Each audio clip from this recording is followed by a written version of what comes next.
coming up in this episode of the Creepy Kingdom Cinema Crypt, we talk with Mallory O'Meara, the author of the book The Lady from the Black Lagoon, live at Midsummer Scream 2019.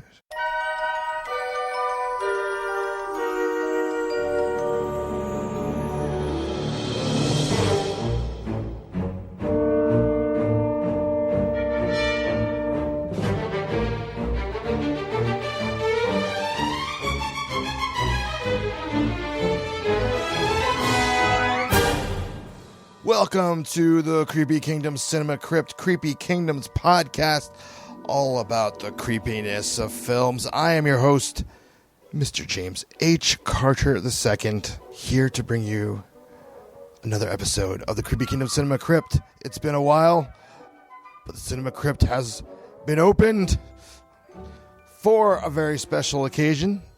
That's right, coming up in this very episode, we sit down and talk with author Mallory O'Meara, author of the book The Lady from the Black Lagoon, a biography of Milicent Patrick, who designed the Creature from the Black Lagoon outfit and worked on Chernobog from the Night on Bald Mountain segment in Fantasia, amongst many other things we discuss about Milicent. And we did it live in front of an audience at Midsummer Scream 2019, which took place in Long Beach, California on August 4th.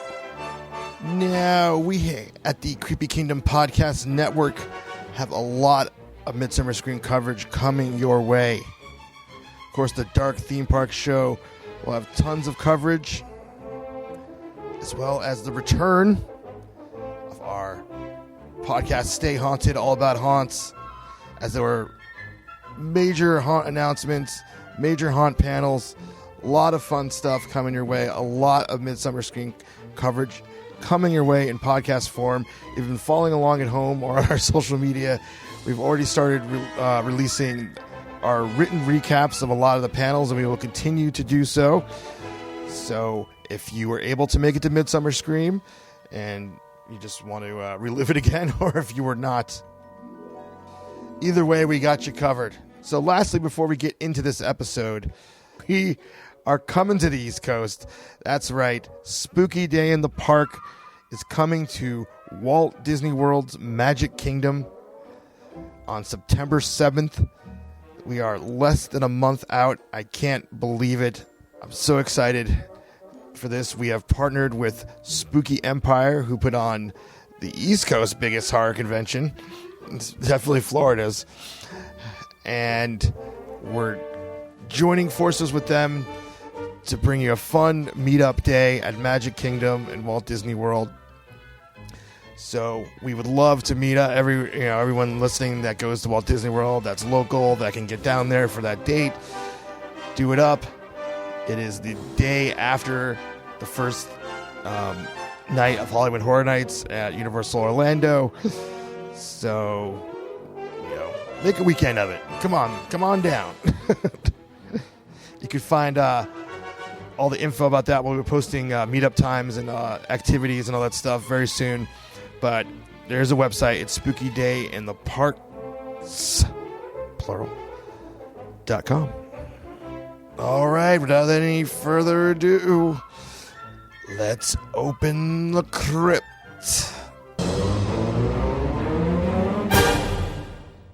And let the show begin. Yeah.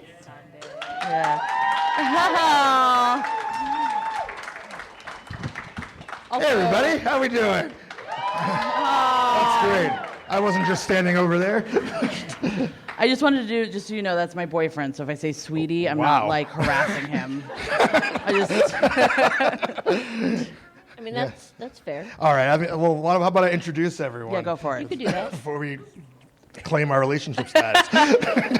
Yeah, Shannon, I thought you liked me. I do. Okay. I'll take you over, James. Oh, sorry, dude. Wow, this has been a rough panel, and we're just getting started. Anyways, thanks for coming. We're the Creepy Kingdom Podcast. We cover all things spooky from films and theme parks, and we also create films and do podcasts like this. And my name is James, and right next here is my co-host, Miss Roxy Tart. Hi. What was that? Yeah, what's my title? What is your title? Oh, sorry, the evil queen of Creepy Kingdom. How could I forget that? Oh, you're in trouble now. How could I forget that? I didn't have it written down, so I forgot. And next to her is our special guest, Miss Mallory O'Meara, the author of the book, The Lady from the Black Lagoon, written about Milicent Patrick, which we're going to get into in just a moment. And all the way down there is my girlfriend and the owner of nightmaresconjurings.com, Miss Shannon McGrew. Can I swear on this podcast? No. I forgot to ask that. Wait, really? We can't swear? It's like our worst rule. He won't let us swear. Yeah. You can swear. He'll bleep it out. Okay. Yeah, we figured I would just tell everyone while we're doing it instead of beforehand. Good to know. Right on. No, just be yourself. Say what you want. It's fine. I was going to say, you've read the book. Not you. Not you. Our guest.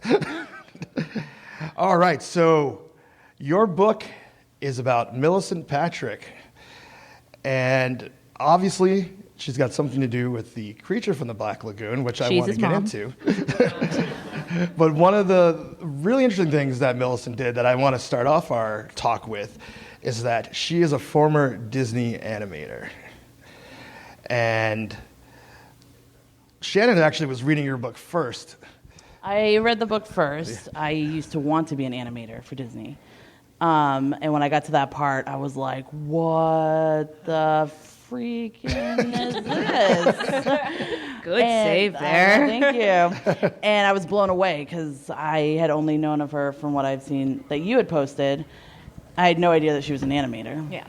So, I mean, it makes sense in the context of her career. Yeah, I always say that Milicent Patrick is sort of like the Forrest Gump of the 1950s. She just we know her now as the designer of the creature from the Black Lagoon, but she did so much more than that, and that's really where her career started, was working at Disney. And how much interaction did she have with Disney? Quite a bit, actually. Yeah. He's the one who hired her. So Milicent Patrick, she went to college at a place called the Chouinard Institute, which is the forebearer of what we now know known as Cal Arts. And the cool thing about the Chouinard Institute is it was owned and operated by this woman named Nelbert Chouinard, and she was the only one back in the day, because this was before Disney was Disney, and Disney now at that period of time was broke as heck. Thank you. But he knew that to make the kind of films that he really needed to make, he needed to train his animators in a very specific way.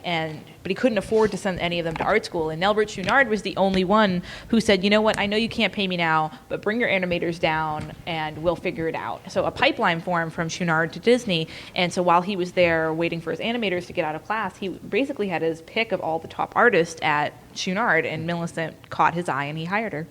Which is interesting considering that Disney was not the biggest fan of female animators, or females being animators. Yeah, Disney has a... How do I say this in a way that doesn't involve swearing? Disney is everyone's problematic fave. Yes. As the kids would say. Disney had a lot of issues, but he did his... It was interesting. You know those guys on Twitter that think they're feminist, but they're actually not? Yeah. That's kind of how Disney was, is that he tried to make things very easy for women at Disney, but only in a certain capacity. He tried to make it very easy for them to work for the men, if that makes sense. That does, unfortunately. But there were female animators, and eventually you can't keep us down. At least he was willing to give them a chance. Yes. Unlike some other studios that wouldn't even do that. Or like somebody we're going to get to shortly. Spoiler alert. Spoiler. So, but sorry, go ahead. just to point out, the person who owned the school, who he made that deal with, was a very, very smart woman. We just wanted to point that out there. But yeah, Disney didn't have any money. She knew they couldn't pay him, and she looked at it and was like, okay, here's a way that I can get ahead and whatnot. So that one of the things I really liked about the book is that we didn't just learn about Milicent. We learned about so many people and so many like strong, smart women. I thought that was really, really cool. Yeah. Well, that's where the Forrest Gump part comes in, is that honestly she interacted with so many incredible people throughout the course of her life. Not only did she do so many things, but she was helped along the way and helped and interacted with and was friends with and sometimes dated all kinds of huge, huge, huge personalities. Excellent. So there's a film called The Reluctant Dragon. There is a film called The Reluctant Dragon. And funny enough, it was one of the very first films that we reviewed on the Creepy Kingdom podcast. Really? I'm sorry. How many of you have seen the film Reluctant Dragon? A handful. All right, this is actually the fourth. Some deep cuts here. Yes, this is the fourth Disney film of all time. It gets swept under the rug. Some people think, Dumbo and Bambi all around there, but Reluctant Dragon. And before you watch it, it looks like an animated film about a dragon. That's not what it is. Incorrect. It is a big commercial for Disney Studios. And it technically shows how they did animation. So on that podcast, I said, if you just went to the movies like, oh, it's the next Disney animated feature, I can't wait. Instead, it's just showing step by step how they did animation at the time. That'd be disappointing, to say the least. But it's also fascinating to show the techniques that they used, like the multi-plane camera, which I can't explain it. But it's a movie for nerds. Let's just get it out there. It is enjoyable, but it's weird. And if you're that kind of nerd and you really want to see the camera, you can go up north to San Francisco to the Walt Disney Museum. They have it there. I'm sure it is the same camera from The Reluctant Dragon. Probably. Is that the film that Milicent worked on? No, she didn't work on it. She was I in believe it. that she is actually in this film. Yes, it was her very first on-screen role, because the thing about Reluctant Dragon is it's an amalgamation of live action and animation. There's several animated shorts that, in the wraparound is this, there's this guy who's a famous comedian at the time, and his whole thing is that he's like, I'm going to sneak onto the Disney lot and pitch Disney my idea, giving so many generations of people the wrong idea about how you can make movies in Hollywood. And it's just him walking around Disney Studios, and it's like, oh, look how animated movies are made. And during the live action parts, there's a scene where he goes into this drawing class, and there's a bunch of people drawing an elephant, and Milicent is in there, and it was her first on-screen role. But she was just playing herself. She was just drawing, and you can see it. I shouldn't say this. Please, Disney. I feel like if I'm going to say this, and someone from Disney is going to rappel down from the ceiling and slice my neck. But you can see it on YouTube for free if you do some creative searching. Nobody murder me, please. I'm pretty sure it's on Netflix. That's where I saw it. Is it really? Yeah. No, I think Disney took everything off because they're making, Oh, well, it'll be on Disney Plus soon. Yeah. No longer on Netflix. Go to YouTube. Or on YouTube. I don't know. I'm an author. I don't have a lot of money, okay? It's okay. It's all right. We'll let it slide. So with that, there's some debate whether Milicent was the first female Disney animator. You want to touch on that controversial topic? Yeah, well, and Milicent herself said that she was the first female animator, but the problem is, if you know anything about animation or films in general, it's very, very difficult to, there's not it's not like a game of capture the flag. With animation, so many different steps are happening at different times, and you have to define what it means to be the first animator. Is it the first person who sees their work on screen? Is it the first movie that came out? Is it the first person who drew a drawing? In which case, it's absolutely impossible, because it's not like an alarm would start going off and someone would be like, she's animating, get her. That's not what happens. So all I can say for sure, I actually don't feel comfortable saying that she isn't the first female animator, but I cannot with any certainty say that she was. I know that she was one of the first. I know that the first credited female animator, which is a woman named Retta Scott, Milicent saw her work on the big screen before Retta did, but she wasn't credited for it. So with film, especially back then where credits were so different than they are now, it really is impossible to say if she was the first. Well, we'll just call her the first. Sure. Why not? It's official. And I can hear a bunch of men on Twitter, they were just like, oh, Mallory has a wrong opinion. I gotta get her right. Even though they can't, they sense it. They're There's a sensing disturbance it. in the. It's in like the when male Twitter it's like when force. animals sense an earthquake. They're like, oh, there's a woman on Twitter who's wrong. Oh, I gotta get her. Male Twitter. Oh, their ears are twitching. Another thing legendary that Milicent did while she was at Disney was she was involved in the Fantasia segment of Night on Bald Mountain, Chernobog. creating Okay. Chernobog. So how many of you, when you read that part, were just like, right? Like, we love Chernobog. You know, He's my first favorite monster. Yeah, he's for sure. He's all of our, like, most of our first childhood introduction to monsters and whatnot. And yeah, reading it, I was like, oh my gosh, she I did. literally bought a Chernobog. What was that thing at Disney that I bought that I didn't even use? Oh, it was like this mug, but it had lit up. It lit up as a Chernobog. I was like, I'm The never going to wings use came this. out. I'm just going to put it somewhere. Amazing. And like, Oh yeah. yeah. Yeah, but that was my first, like, tie-in, I guess, when I was reading the book, where I was just like, this woman is going to be amazing. She's the queen. Like, She's the, yeah. For me, Chernobog was definitely, it was my first exposure to monsters. It was the first time I had ever felt fear. It was the first time that anything ever, you know, when you're a kid, you're like a goldfish, you know, things go, like, you're just paying attention to whatever's in front of your face. For me, watching Fantasia, I mean, I like all of Fantasia, but the Night on Bald Mountain sequence was the first time I had ever thought about a piece of art after I had consumed it in some way. I was like, thought about it. I was definitely like, oh, this is the guy's under my bed and going to eat my feet. But I was still thinking about it, and it was my first exposure to horror. And finding out that she animated that sequence, my jaw dropped. Like, it was an actual literal. I'm not literal in the like, haha, oh my god, literally, like literal. My jaw dropped open moment. Well, don't you have a certain tattoo? I have it to say. tattooed on my neck. but wait, I have a Chernobog. And it is what, like, awesome. what an amazing, like, message from the universe, you know, that you're on the right Oh, for sure. path. Like, you know, people are all, oh, send me a sign, you know, if I'm doing the right thing. Like, I was like, okay, cool, I get it. Yep. Yep, awesome, thank you. Good to know. Fantastic. Right, and actually, something we didn't really bring up. I assume most people read the book, but some that haven't.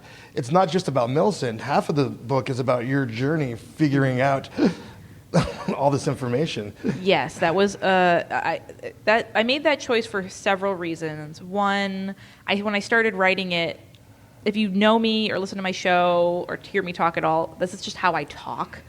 I couldn't write a dry biography, but also when I was preparing to write the book, I read a ton of biographies to gear up for it. And my queen, Shirley Jackson, who is my favorite author, I listened to the 18-and-a-half-hour-long audiobook of the biography of her life, A Rather Haunted Life by Ruth Franklin. It's incredible. And by the end of that audiobook, you know what kind of underwear Shirley Jackson wore. You know her favorite snacks. You know the socks that her kids like to wear. You know every single detail about her life. And after I was finished, I was like, wow, that was amazing. I know everything about Shirley Jackson, and I absolutely cannot write this book like that. Because the thing about it is that I was like, I want to know what kind of underwear Shirley Jackson wore because I'm obsessed with her. Nobody knows who Milicent Patrick is. I had to give people a reason to care. Right. And I realized that to give them a reason to care, I had to personalize her in some way. And the reason why people need to care about Milicent Patrick is because what happened to Milicent Patrick is still happening right now. Absolutely. To me and every other woman that I know. And so folding in my own experiences, both just as a woman in the world and as a woman in the horror world and as a woman in the horror industry or in the film industry, it was the only way I knew how to make people care. And a lot of people don't like the book because of that. I get a lot of angry emails about all the swearing. Oh boy, one from James? No. it was very strongly worded email. No profanity, but very strong words. Very strong words. It's just the title of it is Heck. Heck you! But and once I started writing it like that, it was like something had unlocked, and all of the book just started coming out. And I pitch it as Julie and Julia for weirdos, and the book just kind of became what it is, and I couldn't tell it any other way. Well, I think that's what makes it so relatable, though. Thank you. Please tell all the Because- men on Amazon that. Happily, James told me I have to stop fighting with people online. He didn't tell me that.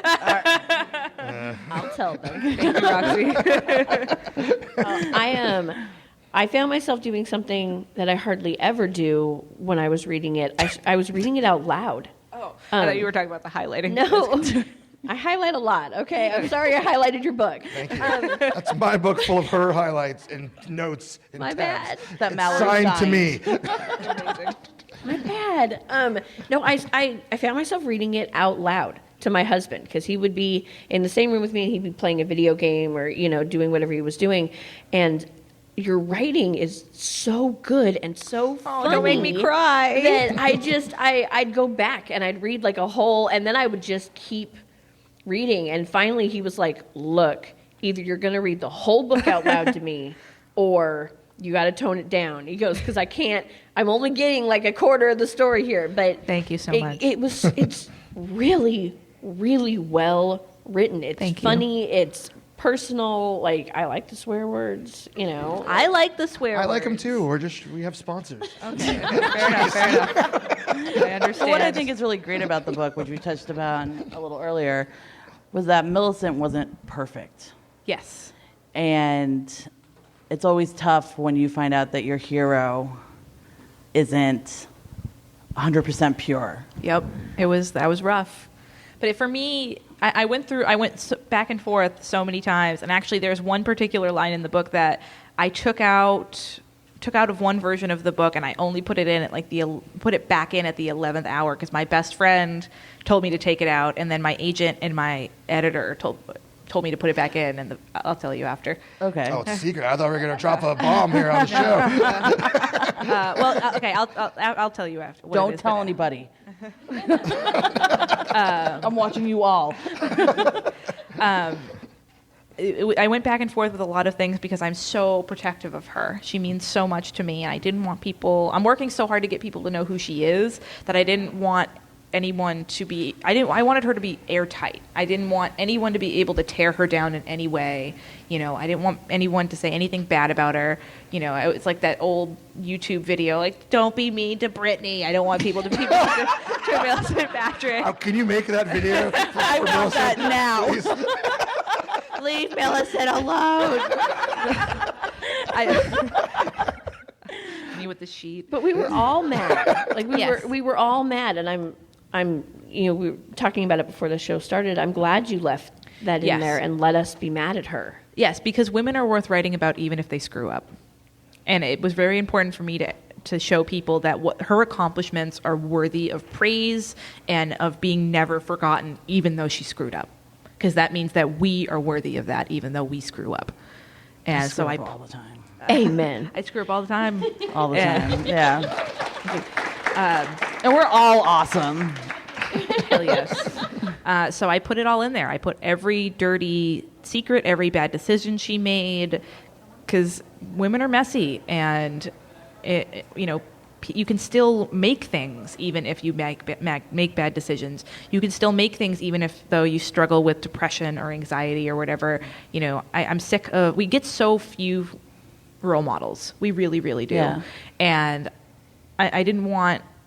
At first, I didn't want anyone to not have Milicent as a role model because she made these mistakes. But for me, she's even more of a role model because she made them, and because she didn't let them take her down. She didn't let them define her. And it's important that we have role models, we as adults, but especially as kids, who aren't perfect. I used to have in lipstick on my bathroom mirror, I had I don't want to be pretty, I want to be perfect, written on my bathroom mirror for years and years and years. And it wasn't, right? And it wasn't until I got older and like stronger and started seeing these women that I loved had flaws that I was just like, you know what? I don't need to be perfect. And like, No. but I think it's super important that our Yes. role models show us that they are not perfect, because if they are, we can't do that. Nobody is. Yes, absolutely. Milicent reminded me that you don't have to be aggressive all the time. Yes. Yes. Oh, well, yeah? that's- Really? Do this right here. You want to do this right here? I was like, when are you practicing this non-aggression?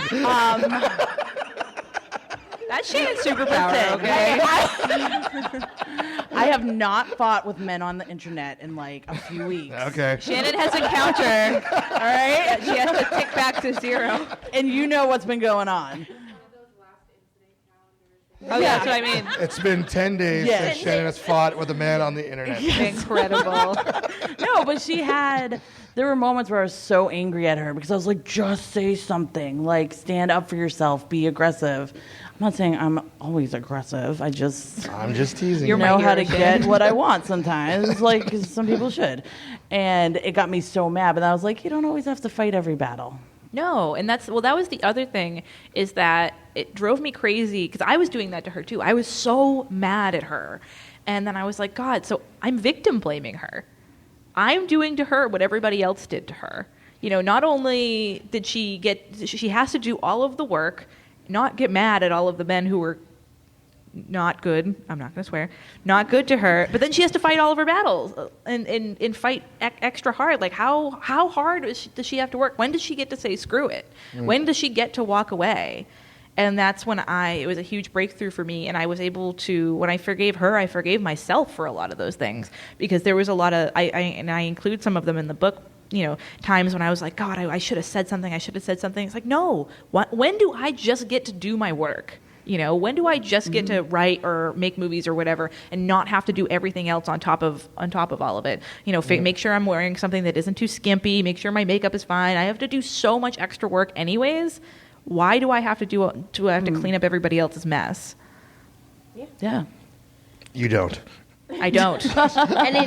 and we do, you know, as women, especially as feminists, we get mad at ourselves and we feel like we've let ourselves down if we don't fight those fights and say those things and stand up. And that was a big part of us getting angry at her because of that. We're getting mad at ourselves. Yeah, because we get mad at ourselves for doing it. But, you know, and I was mad. And then you said it in the book, and I was like, took a breath, and I was like, oh, Yeah. all right, well, maybe it is okay to just take a breath every once in a while and just keep living your life. Okay. Because the truth is, there were tons of people at Universal that knew what happened to Milicent was wrong. And some of them fought for her and some of them didn't, but it couldn't have been anybody else to do that for her that had nothing to lose that could have helped her out. But it didn't work. That's like the perfect segue. I was about to say, let's talk about what made you guys so mad.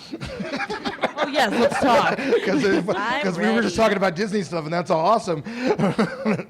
But, of course, she went on to work for Universal in the makeup department for several years, and then she got to design the creature from the Black Lagoon. So how did she get into that role?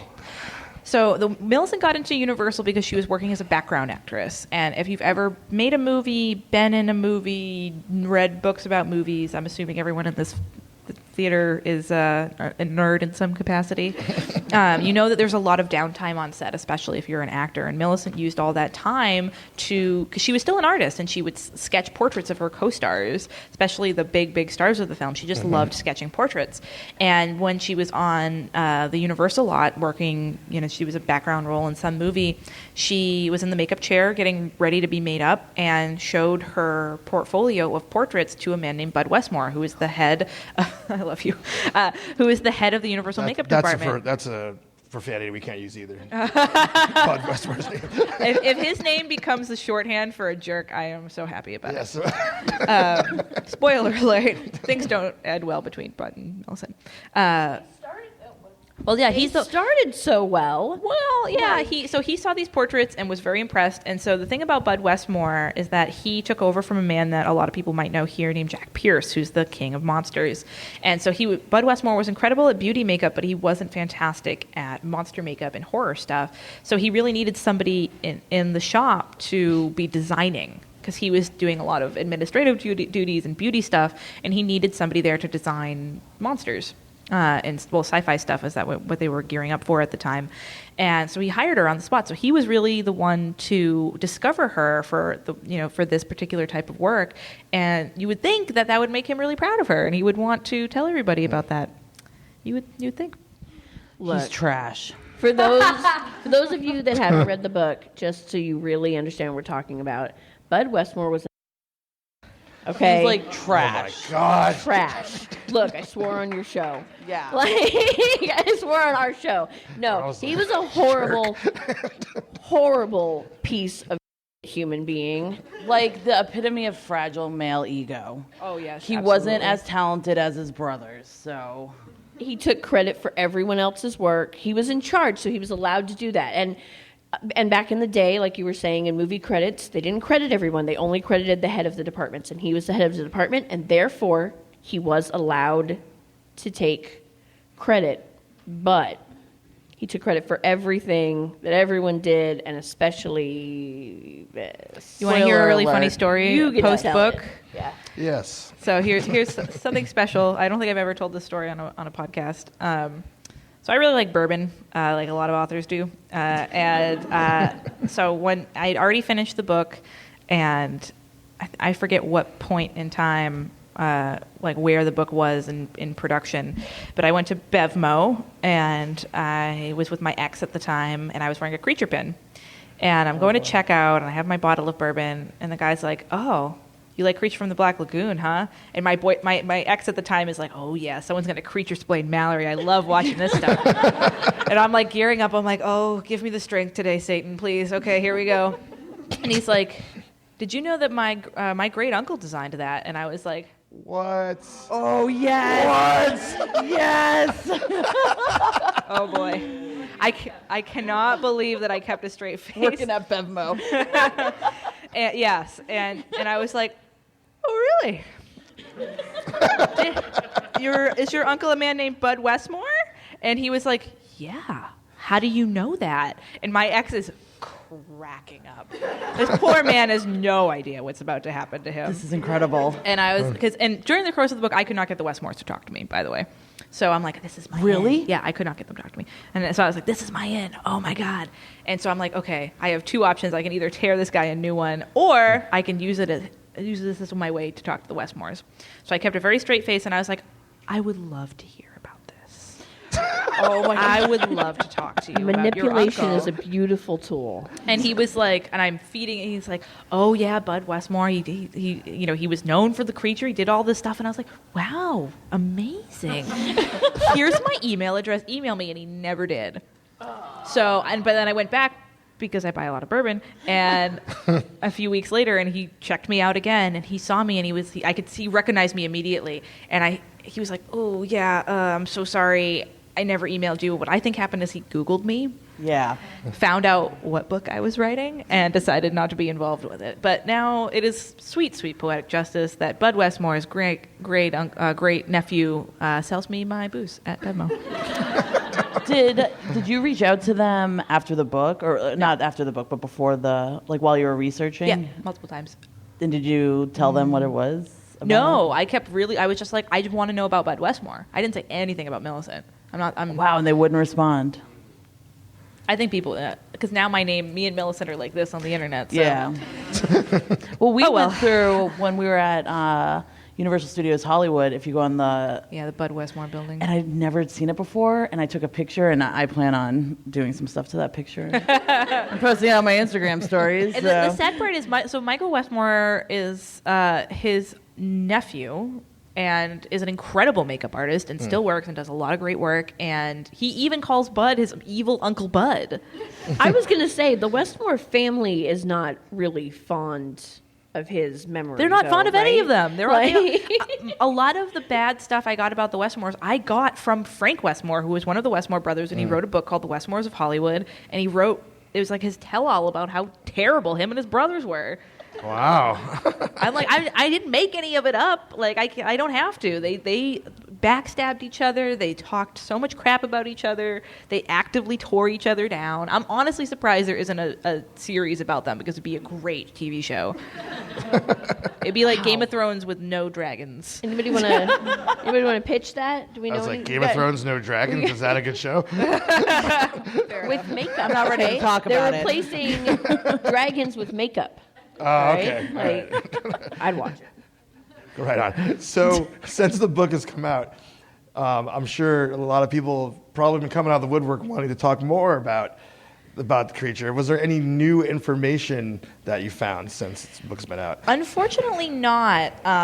The problem with books like these is that you're really racing against the clock. During one of my events, where was it? Oh, at the Reseda Library, when I was in conversation with an incredible writer named Anya Stanley. She's a gem. Yeah. In the audience was Milicent Patrick's best friend's manager and his wife, and they knew Milicent personally. The problem is they're very old, and they didn't tell me a single thing that I didn't already know, but they were very sweet. And Lee Trent, who was Milicent's last husband, his grandniece emailed me, but she didn't tell me anything I didn't already know. She just wanted more information from me, and I felt really bad because I think she was trying to get me to tell her stuff without buying the book, because she was like, I would love to see a picture of them, and I was like, there's one in the book. Sorry, lady. But yeah, nothing. Unfortunately, nothing has come out. And if you read the book, and there's an afterword, because I didn't want to put anything in there that I couldn't 100% verify. I'm always thinking about those men on Twitter who love to tell me that I'm wrong. So I really didn't want to put anything in there that I couldn't absolutely. I didn't want to put anything in there that like she said like once as fact. But there were a couple of things that she did say once as like that she did. She said that she worked on Vertigo. Kim Novak's makeup in Vertigo. She said that she worked on Bugs Bunny. There were a couple of things that she said that she worked on, but I couldn't find any more information about them besides them being on several versions of her resume. And I'm still hoping that someday something comes out and I can do another version. I will tell everybody, I'm supposed to wait until October. Don't tell my editor this. All right, don't tell our editor. This is all just between us in this room. I will find you. Just between us and the internet. But the paperback version of the book is coming out in March. But no new information made it into the paperback, unfortunately. A spelling error was corrected, though. Did a man on Twitter find it? Probably. No, actually, a woman found one of them, and the other one I found because the copy editor changed it. That Elsa Lanchester's name is misspelled in the book, and it got changed in one of the copy edit passes, and I didn't notice. Oh, that's and when it came annoying. out, I was like, no, everyone's going to think I'm a fake horror girl. No. But it's fine. Well, what about fan reaction, I guess? Have you had any interesting interactions since your book's come out with some fans of yours or fans of the creature? Oh, how am I going to say this in a way that's not explicit? Okay. Just say what you feel. Just say it. We're all friends here. I am now the personal confidant. Are there any children in this audience? I am now the personal confidant for every monster in the world.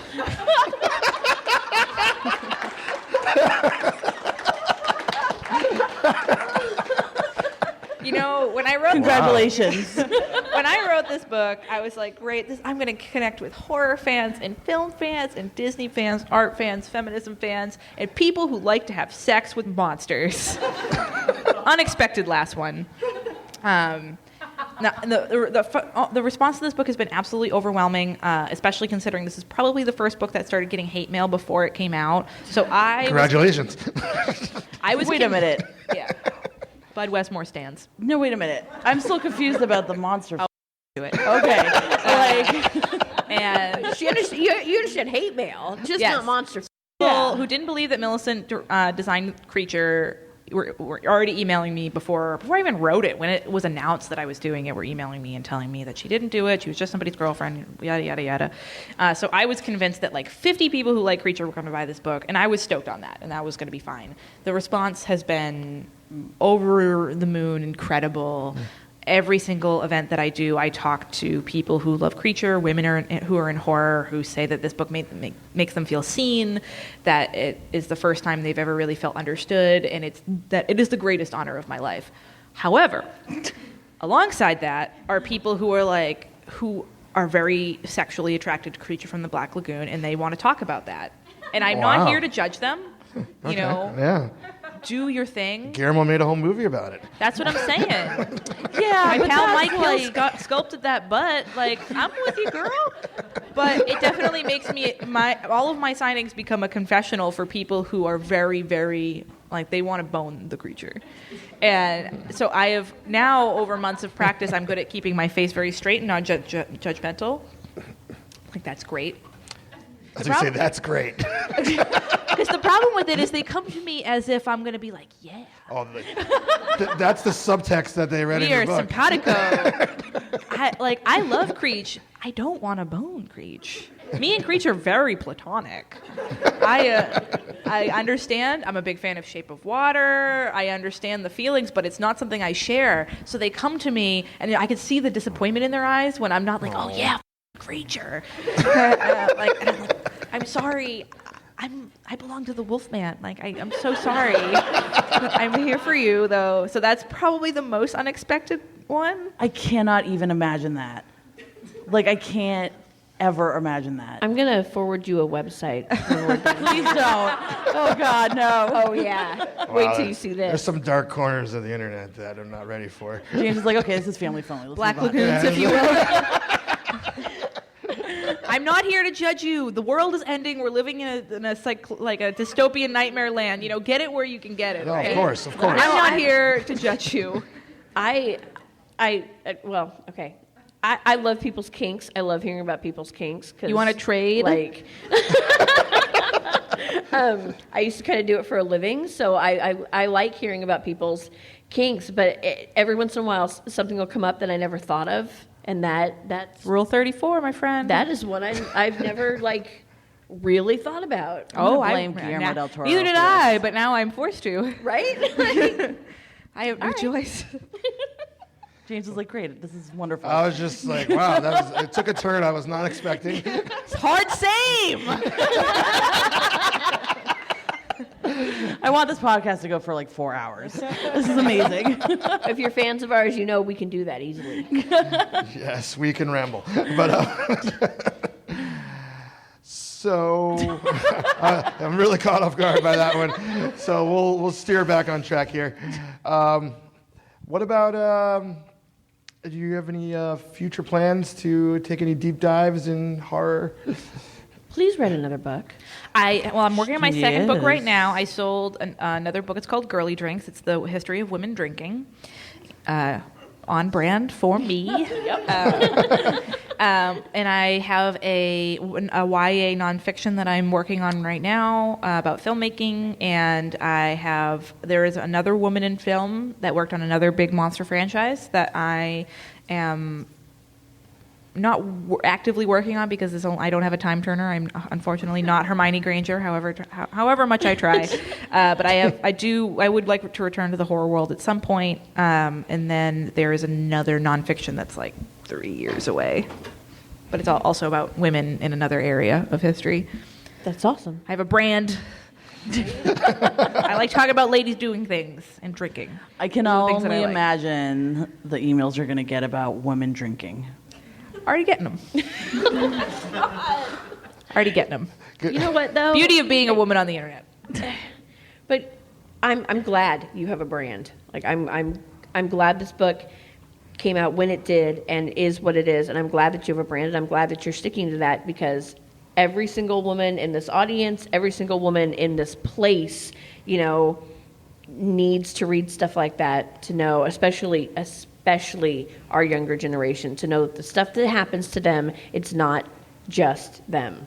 And it's important. And it's also important for guys to read it, because a lot of men, since it doesn't happen to them, they don't know it happens to us. Yes. They're not bad guys. I'm not saying any of you guys are bad guys. Maybe that one right Please there. don't. I was waiting for it. But a lot of men, I have a couple of really good friends, and they're both gay men, and they, you were there, we were talking about going to the doctor, and how being a woman going to the doctor, you're always questioned and stuff like that. And they literally had no idea that we went through stuff like that. So I think it's really, really good that you're going to keep doing this and writing these books and showing this side of everything. I was actually, to piggyback on that other question, I was really surprised by the male response to this book. So many men read this book and love it and get it for their girlfriends. Hey.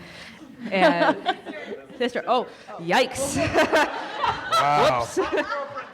Oh, okay, cool. Okay. Well, there's a lot of dark subjects we're covering in this panel. Sorry about that. That was all my Women fault. in their lives. Yes. For the women. For the women in their lives. But yes, I was very surprised, pleasantly surprised by the amount of men who read and loved this book. And I owe a huge debt of all the women who put together and marched forward with the Me Too movement. Because I wrote this book before I started pitching this book before Me Too happened and before Shape of Water happened. And it was very difficult to sell it. And there were there was a lot of editors who were interested in the book if I cut my part of it out. And they wanted it to be a straight biography. And then my editor, Peter Joseph, who is incredible, I am very ride or die for him, he loved it and wanted to do it. And then about a few months after we sold it, Me Too happened. And then Shape of Water got announced. And all of a sudden I get a call from Peter. He's like, hey, how fast can you write? And so this book came out 3 months before it was supposed to. This book was supposed to come out in June. And we decided to do March because it's Women's History Month. And so he was like, because books come out on Tuesdays. Nobody really knows why, but books come out on Tuesdays. And we picked the first Tuesday in March, and I didn't even realize until the book was already finished that was the 65th anniversary of Creature. I swear on my life we did not choose it. It was just like, cool, first Tuesday in March, awesome, Women's History Month, badass. Oh, shit, oh. Ass is okay. There's jackass and stuff okay. like that stuff. But because of the Me Too movement, all of a sudden that way had been paved, and people were suddenly very interested in hearing these stories, and they were interested in believing them. And then Shape of Water came out, and all of a sudden people, were interested in Creature. And by people, I mean not you guys. We're always interested in Creature. I mean normal people were interested in Creature from the Black Lagoon again, and it was sort of back in the public consciousness. But also, then Shape of Water won the Oscars, which made all of us cry and show the rest of the world that monster stories aren't just like weird kid things. It's like comics, you know. Monster stories are the oldest, most important stories that we have, and they should be taken very, very seriously and win incredible Academy Awards. And so with all of those three things combined, I don't believe in luck. I worked my butt off on this book. I put all of my savings and so much of my time into it, but I am very, very fortunate that all of those things came together and the book came out at the exact right time. Yeah. Perfect storm. Another example of you were right where you were supposed to be when you were doing it. Like, The universe provided. Yeah, just take 3 years and spend all of your money, and then eventually the universe will. Yeah, that's how things get done, right? The universe is like, oh crap, I'm so sorry. I'm like, I forgot. You didn't realize you were broke. Yeah, here's your... Yeah. if that's what you learned in this panel, it's to take all your money. The universe will do it for you. Yeah, and by the universe, it's the Creepy Kingdom Patreon. Oh my god. Just for that you sign up at the $1,000 a month tier. Yeah, the universe will provide it whatever you want. Yeah, that's great. Should we do some Q&A? Yes, I was about to drop that. I know that you're a professional Q&A-er. Do not screw around with Shannon. But I was just about to say, do anyone have any questions? This is your time. This is it. All right. It's our time down here. Shannon, will you microphone? Are you gonna? You're closest.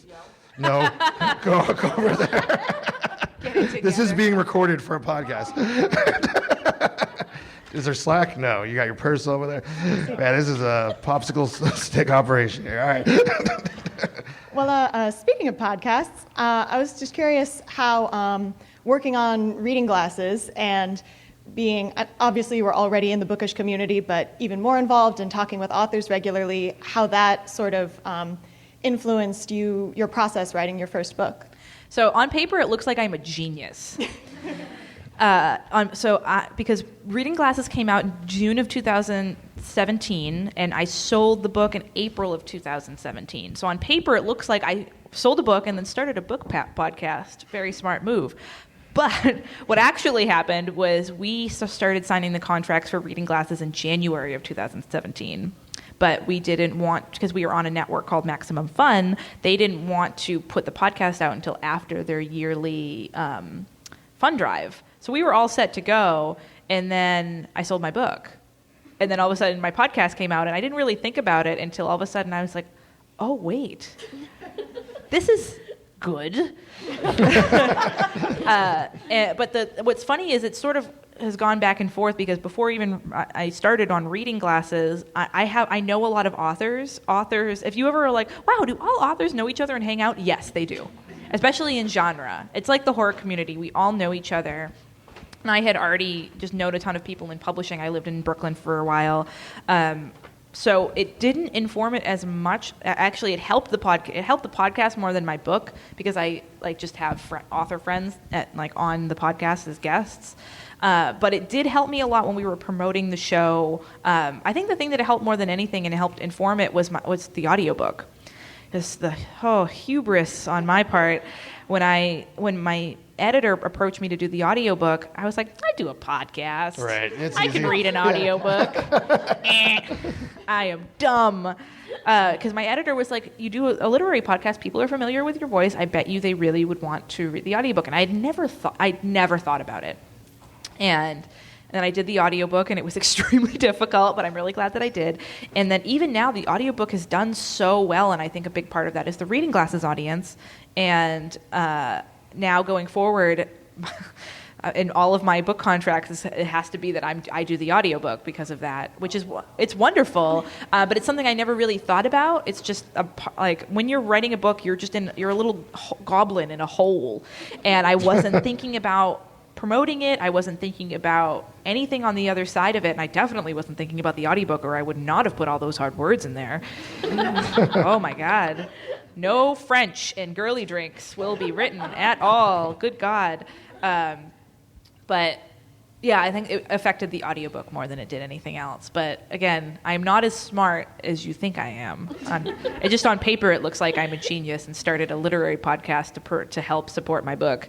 I wish that I had been that intelligent. Also, to be fair, the first year we didn't make a dime off of reading glasses, so it's like another thing on the universe. It's like, just work for free for a year, and then good things will happen to you. After this panel, though, if anyone asks you, she is a genius. Yes. Okay, you guys learned this in the panel. Yeah. Spread the word. Did you have a question? James, why don't you go handle the I would love to. microphone? Thank you. Jeez. Hi, so I'm actually also a writer, but I also have an incredibly time-consuming day job, so the writing's kind of taken, back seat. Yeah. So I love that you are focusing on a woman who didn't really get the credit she deserved. I worked in an industry where I would do all of the work, and then my boss would take all the credit. I'm so sorry. So it really sucks, but it still happens. This is like 15 years ago. This was still happening. Something that I find very interesting is that you do touch on Julia Morgan in the book. And the first time I went to Hearst Castle, I wanted to find out more about her. You can't find out anything about her except for the fact that she was an architect, and every book focuses more on Hearst than on her. Yeah. And I live up north next to Pleasanton, where she designed the ranch where his mother lived. Mm-hmm. But there's absolutely nothing there. Like, there's a kid's book that is out, and that's like... There are a couple books out now. Yeah, well, I looked, and it's like there's a 112-page one, but it, again, doesn't really go into her as a person, more as her as an architect. Yeah. And it's like, I'd love to see that, and I know you're talking more about her. Are you asking me to write another book? Well, I've thought about, like, why don't you do it? Doing it. Do it. But, like, I wonder if, like, some of the other women that you encountered while writing this book, if you've considered, like, maybe delving more into that. None of the women in this book in particular, but there are a couple of books about Julia Morgan right now. There are books about Nelbert Chouinard. There's nobody that Milicent encountered that I would want to write a book about. I have a very specific brand of stuff that I'm interested in. I like monsters and cocktails and books. Those are the things that I like. And all the other woman that I'm interested in writing about was involved with a very big monster franchise. Because I can't work on stuff unless it really is in my wheelhouse. But you should write a book about... I'm not being facetious. Yeah. I truly think that you should write a book about Julia Morgan because she was an incredible woman. She was super influential in California architecture, and I'm guaranteed that all of the people in this audience have at least seen one of her buildings. She was really, really an innovator. She was one of those people that, one of those architects that loved to only use resources and materials that were immediately available, which is very green, way before people even came up with the term green. Milicent was very fortunate to know so many incredible women, but no, none of the women that are mentioned in this book will I be writing a book about. But that leaves the gate open for you. Yeah, and on that note, seriously, if you find someone in history or in life or whatnot that speaks to you and you can't find anything about them, or even if you can, you want to put your own spin on it, for goodness sake, write it. That's what I did. Write a book, write a blog post, write a Facebook post, But if there are people out there that inspire you, get it out there, because there are there's going to be 100 million people that haven't heard of that person. And there's a bunch of people out there who are clamoring for that story. Yeah. You have to just be like, why not me? That's what happened with Milicent. For years, I wanted somebody to find out what happened to her, until finally I was like, well, gotta be me. Okay. There we go. All right. I think this is our last one as we're wrapping it up. No pressure. While I was reading the book, I noticed how visual it was, and I was curious if you ever see yourself down the road making a documentary or docuseries about Milicent Patrick and your experiences. I'm not at liberty to say. Ooh. Dun, dun, dun. That's a very good idea. It could be no, guys. I don't know. James is All like, temper I your can expectations. say, without my CAA rep coming down from the ceiling and punching me in the nose, is things are being discussed. And Magical things. all I The can universe is hard at work on that documentary right now. The universe has got its sleeves rolled up, for sure. Send all your good energy Milicent's way. Yes. All right. Well, before we wrap it up, I want to say that, Mallory, you're going to be signing Yes. at Dark Delicacies booth on the Yes. floor. Is there a time? Now, I think. Literally now? Right after this. Yeah, I'm Okay. going straight there. If you want a book signed, Dark Del they're selling the books as well. I'm going to be there for like an hour, I think. I think so. I talked to him today. Okay. I think you're supposed to be there at 1:30. What time is it now? 1. Okay. Well, then I will, but I'm sure it's going to take me a long time to get over there. I can take you there. Thank you. You're welcome. I will be your handler. She is an all-purpose girl. Well, thank you so much for doing this show and for coming here and hanging out with us. Oh, God, it was the last line. That was what I almost took out of the book, her dying words. Oh, really? Yes, because they were so depressing. I almost took them out of the book. No, I'm glad you left them No. in. Me And too. my editor and my agent fought for them, and Yeah. we left them in. But there was several versions of the book that don't have that. Interesting. I'm glad you left it. Yes. But the final version of it has her dying words. Nobody knows that. There we go. Creepy Kingdom exclusive. And thank you guys so much for coming. Yeah, thanks for coming to watch our Thank you. It's been awesome. And if you want to find us, we have a booth in the corridor of Creepy Creeps, Selling their documentary. selling our documentary Foolish Mortals about Haunted Mansion fans. I see some Foolish Mortals in the audience that are actually in the documentary. All right. Yeah, or just come say hi, take pictures, give us hugs. You know we love you guys. I won't be there. But I will. Amazing. But yeah, thank you. Thank you very much. Thank you guys. Thank you guys. Keep it creepy.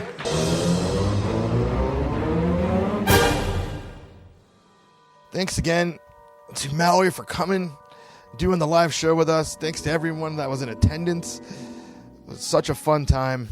Things got a little wacky as you heard, but we had a blast doing the show live. If you want to contact us here at the Cinema Crypt, you can do so by sending us an email. That's creepykingdom@gmail.com. And, of course, for all things Creepy Kingdom, links to all of our social media, for all of our written content, to our videos, including our YouTube show, Creepy Quest. Everything Creepy Kingdom can be found at creepykingdom.com. And to support what we do here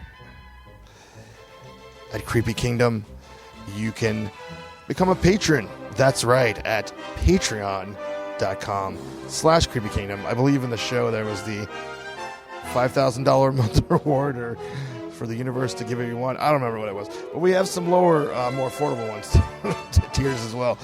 So, exclusive content, lots more fun stuff coming your way in the Creepy Kingdom Patreon. If you're already there, but if you're not there, you want to get there. It's patreon.com/Creepy Kingdom. Okay, well, let's close the crypt.